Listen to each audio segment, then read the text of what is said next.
Ruang hening, ruang sejuk.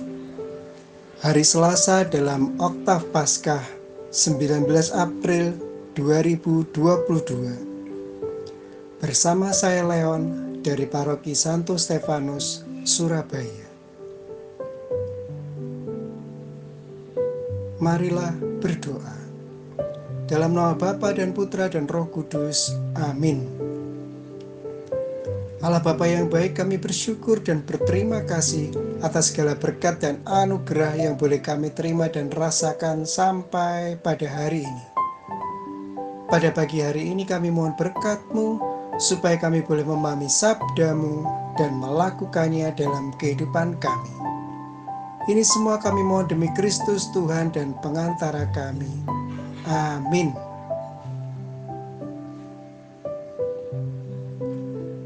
Semoga Tuhan bersamamu dan bersamamu juga. Inilah Injil suci menurut Yohanes. Dimuliakanlah Tuhan. Yohanes bab 20 ayat 11 sampai dengan 18. Setelah makam Yesus kedapatan kosong, maka Maria Magdalena berdiri dekat kubur dan menangis. Sambil menangis ia menjenguk ke dalam kubur itu, dan tampaklah olehnya dua orang malaikat berpakaian putih, yang seorang duduk di sebelah kepala dan yang lain di sebelah kaki di tempat mayat Yesus terbaring. Kata malaikat-malaikat itu kepadanya, "Ibu, mengapa engkau menangis?" Jawab Maria kepada mereka, "Tuhanku telah diambil orang dan aku tidak tahu di mana ia diletakkan." Sesudah berkata demikian, ia menoleh ke belakang dan melihat Yesus berdiri di situ, tetapi ia tidak tahu bahwa itu adalah Yesus. Kata Yesus kepadanya, "Ibu, mengapa engkau menangis? Siapakah yang engkau cari?" Maria menyangka bahwa orang itu adalah penunggu taman. Maka ia berkata kepadanya, "Tuan, jikalau Tuhan yang mengambil dia, katakanlah kepadaku, di mana Tuhan meletakkan dia, supaya aku dapat mengambilnya." Kata Yesus kepadanya, "Maria." Maria berpaling dan berkata kepadanya dalam bahasa Ibrani, "Rabuni," artinya guru. Kata Yesus kepadanya, "Janganlah engkau memegang aku, sebab aku belum pergi kepada Bapa. Tetapi pergilah kepada saudara-saudaraku dan katakanlah kepada mereka bahwa sekarang aku akan pergi kepada Bapa-Ku dan Bapa-mu, kepada Allah-Ku dan Allah-mu." Maria Magdalena pergi dan berkata kepada murid-murid, "Aku telah melihat Tuhan," dan juga bahwa Tuhanlah yang mengatakan hal-hal itu kepadanya. Demikianlah sabda Tuhan. Terpujilah Kristus. Ibu, bapak, saudari-saudara yang terkasih, kalimat "aku telah melihat Tuhan" adalah kalimat yang sangat membangkitkan semangat setelah Tuhan Yesus wafat dan dimakamkan. Kalimat itulah yang menyentak para murid untuk segera berlari dan mencoba untuk menyaksikan sendiri. Dan para murid mendapat tugas untuk mengumpulkan kembali murid-murid lainnya. Kalimat tersebut pasti muncul dari seseorang yang memiliki kedekatan dan kepercayaan dari para murid, sehingga mereka percaya dan bergerak. Siapa yang mengatakan kalimat itu?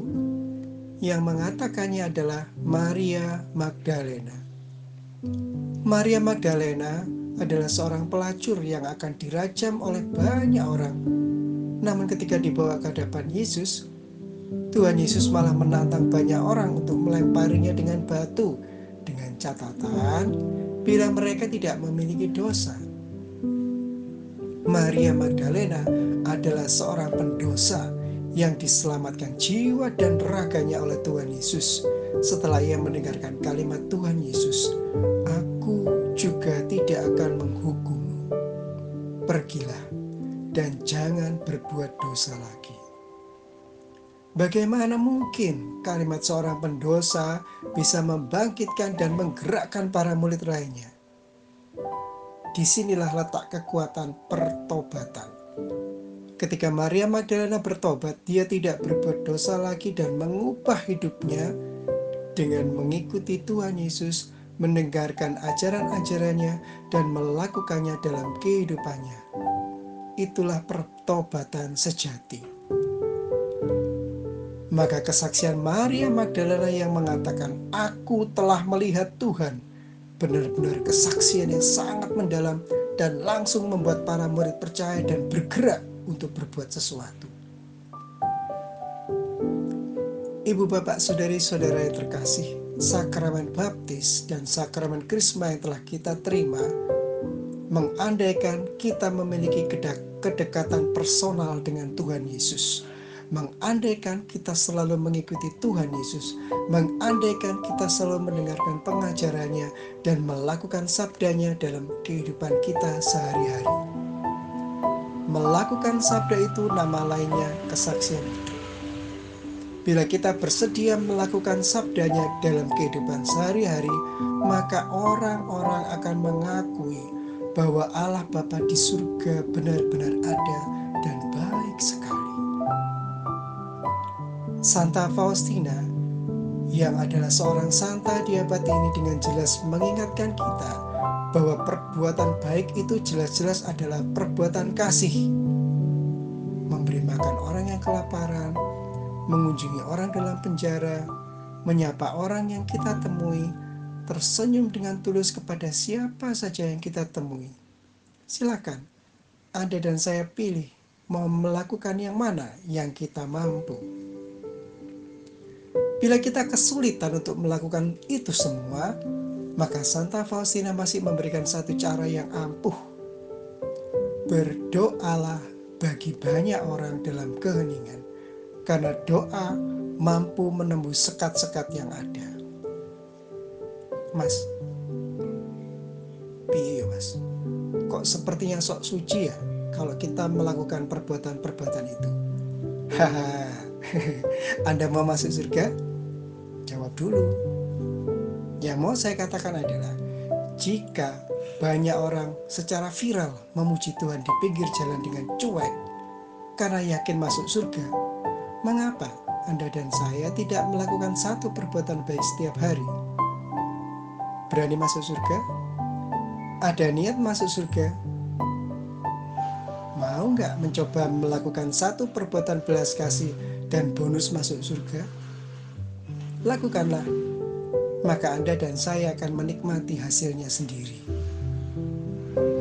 Namun satu hal yang pasti adalah, setelah menerima sakramen baptis dan krisma, Anda dan saya wajib bersaksi. Hukumnya wajib. Semoga Tuhan Yesus memberikan kekuatan kepada Anda dan saya untuk melakukan satu perbuatan baik setiap hari dalam kehidupan ini. Marilah berdoa untuk kesehatan orang-orang yang pada hari-hari ini sedang menderita berbagai macam penyakit. Mari berdoa pula bagi beberapa orang yang saat ini merasa dirinya terhimpit. Mari umat Stefanus kita berdoa, semoga gedung gereja paroki Santo Stefanus yang baru itu bisa memberikan kelegaan bagi yang berdoa di sana dan memberikan kedamaian bagi yang berdoa di sana. Allah Bapa yang bertata dalam kerajaan surga, puji syukur kami aturkan kehadirat-Mu atas semua berkat dan sabda-Mu hari ini. Semoga semua orang yang sakit boleh sembuh pada waktunya, orang-orang yang terhimpit bisa segera mendapatkan kelegaan, dan semoga gedung gereja paroki kami yang baru ini bisa menjadi sarana berkat dan kedamaian bagi mereka yang berdoa di sana. Semoga kami selalu berdoa dan mengucap syukur karena kami tahu bahwa Bapa akan memberikan hanya yang terbaik bagi kami masing-masing. Demi Kristus Tuhan dan pengantara kami. Amin. Dalam nama Bapa dan Putra dan Roh Kudus. Amin.